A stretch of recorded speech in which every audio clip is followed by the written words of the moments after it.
All I wanna do is wake up to your face, laying low, complicated days erase. Now, wouldn't trade anything, found my pot of gold, man, I feel so lucky. And I wanna let you know to take Assalamualaikum away warahmatullahi the pain wabarakatuh. when my mind Perkenalkan, is nama saya driving Sebastian me Ilmu insane. Ekonomi Hanian. Never Kelompok hesitate to who Di you sini kami akan are. mempresentasikan materi Give dengan me judul all the pembangunan daerah. love. All I wanna do is wake up to your face, laying low, complicated days erase. Now, wouldn't trade anything, found my pot of gold, man, I feel so lucky. And I wanna let you know you take away the pain when my mind is driving me insane. Sebelum kita membahas masalah pembangunan ekonomi daerah dan perencanaan pembangunan ekonomi daerah, ada baiknya jika kita membahas terlebih dahulu mengenai definisi daerah. Daerah mempunyai definisi yang berbeda-beda tergantung pada aspek tinjauannya. Dari tinjauan aspek ekonomi, daerah mempunyai 3 definisi, yaitu pertama, suatu daerah dianggap sebagai ruang di mana kegiatan ekonomi terjadi dan di dalam berbagai pelosok ruang tersebut terdapat sifat-sifat yang sama. Kesamaan sifat-sifat tersebut antara lain tercermin dari segi pendapatan per kapitanya, sosial budayanya, geografisnya, dan lain sebagainya. Daerah dalam definisi seperti ini disebut dengan daerah homogen. Kedua, suatu daerah dianggap sebagai suatu ruang ekonomi yang dikuasai oleh satu atau beberapa pusat kegiatan ekonomi. Daerah dalam definisi seperti ini disebut dengan daerah modal. Tiga, suatu daerah adalah suatu ruang ekonomi yang berada di bawah satu administrasi tertentu, seperti satu provinsi, kabupaten, kecamatan, dan sebagainya. Jadi, daerah di sini didasarkan atas pengembangan administratif suatu daerah atau suatu negara. Daerah dalam definisi seperti ini disebut dengan daerah perencanaan atau daerah administrasi. Definisi pembangunan ekonomi daerah. Pembangunan ekonomi daerah adalah suatu proses di mana pemerintah daerah dan masyarakatnya mengelola setiap sumber daya yang ada dan membentuk suatu pola kemitraan antara pemerintah daerah dengan sektor swasta untuk menciptakan suatu lapangan kerja baru dan merangsang perkembangan kegiatan ekonomi dalam wilayah tersebut. Masalah pokok dalam pembangunan daerah terletak pada penekanan terhadap kebijakan-kebijakan pembangunan yang didasarkan pada ciri khas dari daerah yang bersangkutan. Dengan menggunakan potensi sumber daya manusia, kelembagaan, dan sumber daya fisik secara lokal di daerah tersebut, orientasi ini mengarahkan kita kepada pengambilan inisiatif-inisiatif yang berasal dari daerah tersebut dalam proses pembangunan untuk menciptakan kesempatan kerja baru dan merangsang peningkatan kegiatan ekonomi. Pembangunan ekonomi daerah adalah suatu proses, yaitu suatu proses yang mencakup pembentukan institusi-institusi baru, pembangunan institusi-institusi alternatif, perbaikan kapasitas tenaga kerja yang ada untuk menghasilkan produk dan jasa yang lebih baik, identifikasi pasar-pasar baru, ahli ilmu pengetahuan, dan pengembangan perusahaan-perusahaan baru. Teori pertumbuhan dan pembangunan daerah. Yang pertama yaitu metode analisis perekonomian suatu daerah. Metode ini berfungsi untuk menganalisis perekonomian suatu daerah dan mengumpulkan data tentang perekonomian daerah yang bersangkutan serta proses pertumbuhannya. Kemudian, metode ini menentukan tindakan apa yang harus diambil dalam mempercepat laju pertumbuhan yang ada. Ada beberapa hambatan dalam menganalisis perekonomian suatu daerah. Yang pertama yaitu data tentang daerah sangatlah terbatas. Yang kedua, data yang tersedia seringkali tidak sesuai dengan apa yang dibutuhkan. Yang ketiga yaitu data tentang perekonomian daerah sangat susah untuk dikumpulkan. Yang keempat, data yang ada seringkali sulit untuk dipercaya. Ringkasan teori pembangunan daerah. Pembangunan daerah seringkali dilambangkan dengan F. Sumber daya alam, tenaga kerja, investasi, entrepreneurships, transportasi, komunikasi, komposisi industri, teknologi, luas daerah dalam pasar ekspor, situasi ekonomi internasional, kapasitas pemerintah daerah, pengeluaran pemerintah pusat, dan bantuan-bantuan pembangunan. Itu merupakan ringkasan teori pembangunan dari daerah. Adapun teori tentang faktor yang menentukan pertumbuhan ekonomi suatu daerah. Yang pertama, teori yang ekonomi neoklasik. Teori ini berkeyakinan bahwa dalam jangka panjang, mekanisme pasar akan menciptakan suatu keseimbangan dalam pembangunan di daerah. Teori neoklasik ini memiliki dua konsep. Yang pertama itu konsep keseimbangan atau equilibrium. Yang kedua itu mobilitas faktor produksi. Adapun teori selanjutnya yaitu teori basis ekonomi atau disebut dengan economic based theory. Teori ini menyatakan bahwasanya yang pertama, faktor penentu utama pertumbuhan ekonomi suatu daerah berhubungan langsung dengan permintaan akan barang dan jasa dari luar daerah. Yang kedua, strategi pembangunan daerah pada teori ini memberikan penekanan terhadap arti penting bantuan atau aid kepada dunia usaha yang punya dasar secara nasional maupun internasional. Yang ketiga, kelemahan dari model ini adalah adanya ketergantungan yang sangat tinggi terhadap kekuatan pasar secara nasional maupun global. Karena teori ini didasarkan pada permintaan eksternal, bukan pada permintaan yang internal. Selanjutnya, yang ketiga yaitu adalah teori lokasi. Menurut para ekonomi regional, lokasi adalah faktor yang mempengaruhi pertumbuhan ekonomi suatu daerah. Hal ini didasarkan oleh pengembangan kawasan industri yang mana perusahaan cenderung untuk meminimumkan biaya dengan cara memilih lokasi yang memaksimumkan peluangnya untuk mendekati pasar. Ini adalah inti dari teori lokasi. Selanjutnya ada teori tempat sentral. Teori ini memandang bahwasanya hierarki tempat didukung oleh sejumlah tempat yang lebih kecil, yang menyediakan sumber daya industri dan bahkan bahan baku. Tempat sentral sendiri merupakan suatu pemukiman yang menyediakan jasa bagi penduduk daerah yang bersangkutan. Teori ini dapat diterapkan dengan melakukan diferensi fungsi antara daerah-daerah yang bertetangga atau berbatasan. Selanjutnya, ada teori kausasi kumulatif. Teori ini menjelaskan tentang sebab-sebab dari bertambah dan memburuknya perbedaan dalam tingkat pembangunan daerah dalam suatu negara. Teori ini meyakini bahwasanya dalam proses pembangunan terdapat faktor yang akan memperburuk perbedaan tingkat pembangunan di berbagai daerah keadaan, sehingga muncul sebagai akibat dari berlangsungnya proses kausasi kumulatif. Ada dua keadaan sebagai akibat dari pembangunan daerah yang lebih maju. Pertama yaitu backwest effect, yakni suatu keadaan yang menghambat pembangunan pada daerah yang lebih terbelakang untuk dapat maju dan berkembang. Selanjutnya ada split effect, yaitu suatu keadaan yang akan dapat mendorong pembangunan ekonomi di daerah yang lebih miskin. Teori selanjutnya berasal dari model daya tarik atau attraction. Teori ekonomi yang mendasari model ini adalah bahwa suatu masyarakat dapat memperbaiki posisi pasarnya terhadap para industrialisasi melalui pemberian subsidi dan insentif. Paradigma baru teori pembangunan ekonomi daerah, yaitu suatu pendekatan alternatif terhadap teori pembangunan sebagai kepentingan perencanaan pembangunan ekonomi daerah melalui sintetis dari konsep-konsep yang telah ada dan memberikan dasar bagi kerangka konseptual dan rencana tindakan yang akan diambil dalam konteks pembangunan ekonomi daerah. Paradigma baru bagi pembangunan ekonomi daerah dapat kita lihat pada tabel berikut.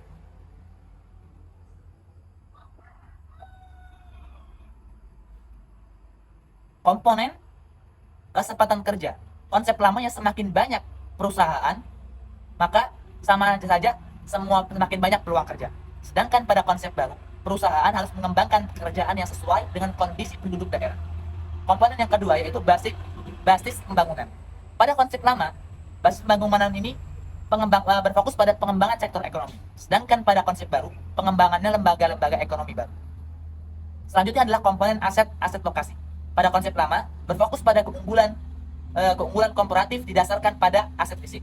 Sedangkan pada konsep yang baru, keunggulan komparatif didasarkan pada kualitas lingkungan. Komponen yang terakhir yaitu sumber daya pengetahuan. Pada konsep lama, berfokus pada ketersediaan angkatan kerja. Sedangkan pada konsep baru, pengetahuan sebagai pengembangan ekonomi. Assalamualaikum warahmatullahi wabarakatuh. Perkenalkan, nama saya Rizka Fitriana, saya dari perwakilan kelompok 2.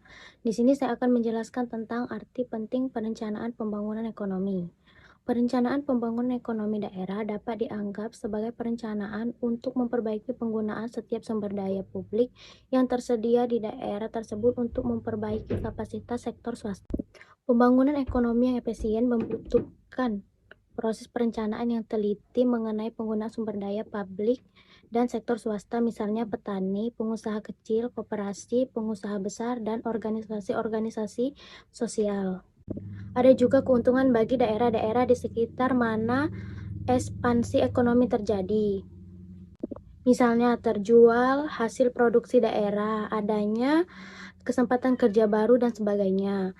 Pengaruh yang menguntungkan karena adanya ekspansi ekonomi suatu daerah ke daerah sekitarnya dinamakan Maydrel sebagai efek penyebar. Kemudian disimpulkan bahwa jika proses perekonomian diserahkan kepada mekanisme pasar, maka akan membawa akibat-akibat yang kurang menguntungkan baik bagi daerah-daerah keterbelakangan maupun daerah-daerah maju, dan pada akhirnya justru dapat mengganggu kestabilan ekonomi negara secara keseluruhan. Bagi suatu negara, ketidakstabilan politik akan sangat merugikan terutama dalam jangka panjang. Oleh karena itu, pemerintah perlu mengambil kebijakan tertentu yang dapat mendorong pembangunan daerah-daerah miskin. Kelompok yang disetujui dengan adanya campur tangan pemerintahan dalam pembangunan daerah juga mengemukakan beberapa argumen yang mendukung gagasan, yaitu: satu, jika perekonomian mereka dikendalikan oleh mekanisme pasar, akan timbul keadaan TU yang menghambat perkembangan ekonomi di daerah yang terbelakang sehingga dapat dalam mekanisme pasar, keputusan tentang lokasi kegiatan ekonomi lebih banyak didasarkan pada metode coba-coba. Campur tangan pemerintah sangat membutuhkan oleh daerah-daerah yang baru berkembang, mengingat efisien kegiatan ekonomi yang masih rendah. Setidaknya ada 3 implikasi pokok dari perencanaan pembangunan ekonomi daerah, yaitu: 1. Perencanaan pembangunan ekonomi daerah yang realistik memerlukan pemahaman yang mendalam mengenai hubungan antara daerah dengan lingkungan nasional. 2. Sesuatu yang nampaknya baik secara nasional belum tentu baik untuk daerah, dan sebaliknya yang baik dari daerah belum tentu untuk nasional. 3.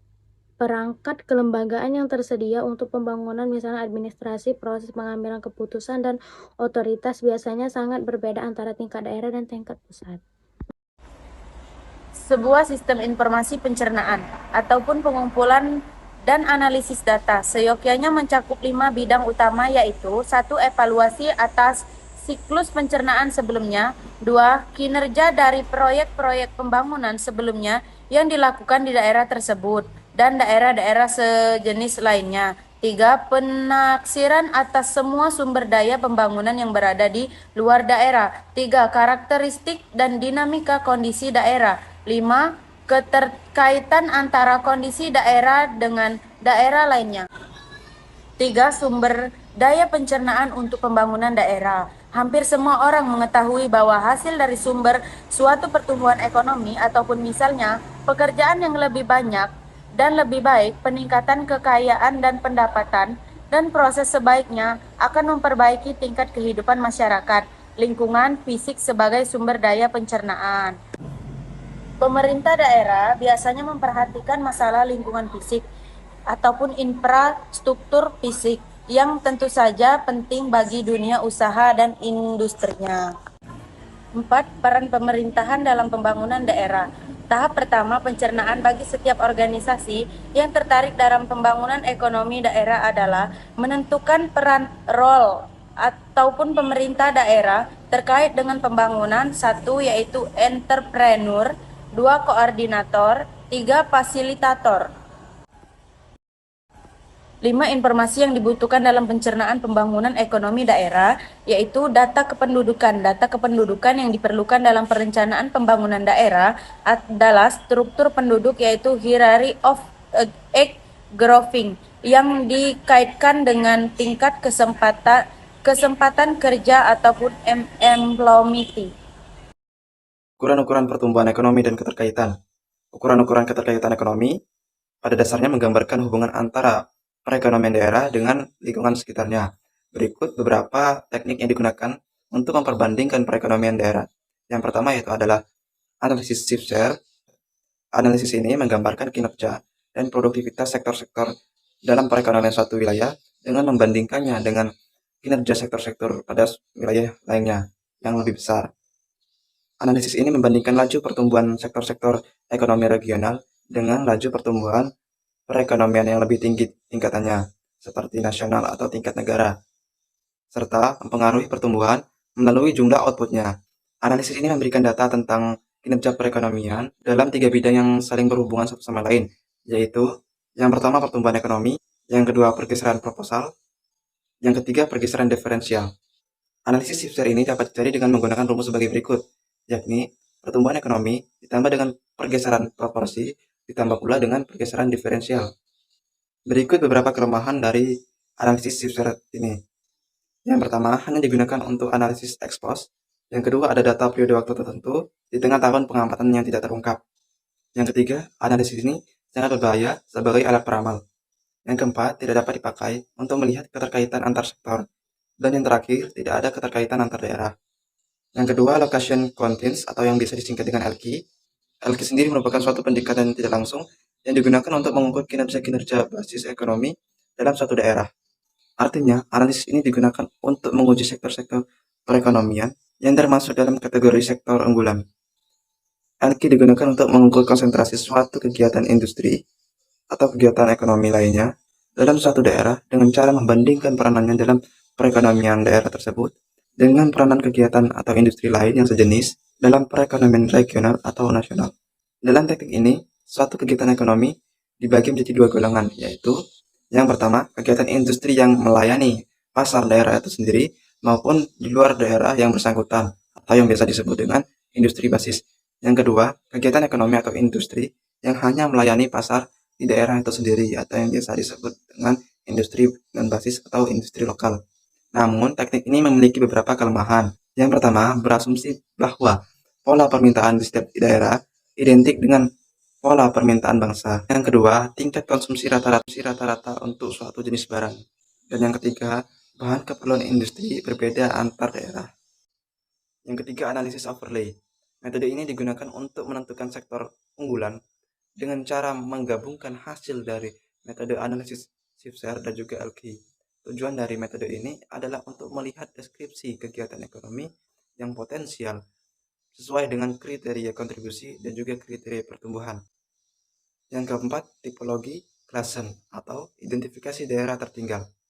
Claassen menganggap daerah sebagai mikrokosmos yang diskrit, yaitu daerah ekonomi yang dapat dipahami dengan melalui studi tentang besaran-besaran ekonominya. Yang kelima, angka penggandaan pendapatan. Angka penggandaan pendapatan yang dilambangkan dengan K ini adalah suatu perkiraan tentang potensi kenaikan pendapatan dari suatu kegiatan ekonomi yang baru di dalam masyarakat. Yang keenam, angka pengganda pengerjaan. Dimaksudkan untuk mengukur pengaruh suatu kegiatan ekonomi baru terhadap penciptaan jumlah pekerjaan. Yang ketujuh, analisis input-output. Input-output adalah suatu teknik pengukuran ekonomi daerah. Teknik analisis ini digunakan untuk melihat keterkaitan antar industri dalam upaya untuk memahami kompleksitas perekonomian, serta kondisi yang diperlukan untuk mempertahankan keseimbangan antara permintaan dan penawaran. Teknik ini biasa disebut juga dengan teknik antar industri atau analisis antar industri. Yang terakhir, rasio penduduk pengerjaan atau yang biasa disingkat dengan RPP.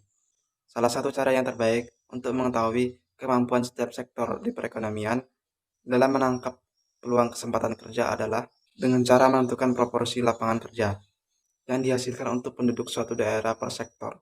Analisis ini yang disebut dengan rasio penduduk pengerjaan atau RPP. Kapasitas pengembangan ekonomi masyarakat untuk menilai kapasitas suatu masyarakat dalam suatu daerah dalam upaya untuk melakukan pembangunan sosial ekonomi terpadu dalam jangka panjang diperlukan informasi-informasi tentang sistem lembaga di daerah sebagai berikut. Lembaga masyarakat, misal organisasi keagamaan, organisasi sosial, kelompok masyarakat, dan sebagainya. Struktur ekonomi organisasi dengan fokus daerah, misalnya Kadinda, asosiasi kelompok usaha, organisasi pekerjaan, serikat pekerja, perusahaan yang berada di daerah tersebut, lembaga pembangunan pemerintahan, dan lain-lain. Lembaga politik. Pemerintah daerah merupakan kunci keberhasilan pembangunan ekonomi daerah. Oleh karena itu, pemerintah daerah semua jajarannya harus mempunyai kapasitas tinggi untuk menjadi partisipasi penuh untuk proses pembangunan daerah. Lembaga keuangan, misalnya bank, perusahaan asuransi, perusahaan di daerah tersebut, lembaga ventura kapital, dan lembaga membantu pengembangan industri, pengusaha kecil, dan sebagainya. Lembaga pendidikan dan pelatihan. Pendidikan, terutama pendidikan tinggi, merupakan sumber daya utama untuk membangun ekonomi. Lembaga-lembaga pendidikan pelatihan akan mampu menyediakan sumber daya manusia yang terlatih keahliannya di bidang penelitian dan pembangunan bagi program pembangunan ekonomi. Dalam pembangunan ekonomi, hubungan yang sinkron adalah lembaga di atas sama pentingnya dengan keberadaannya. Hubungan kerja yang baik antara lembaga-lembaga tersebut sangat diperlukan karena masing-masing mempunyai peranan dan proses pembangunan ekonomi dan penciptaan kesempatan kerja di daerah.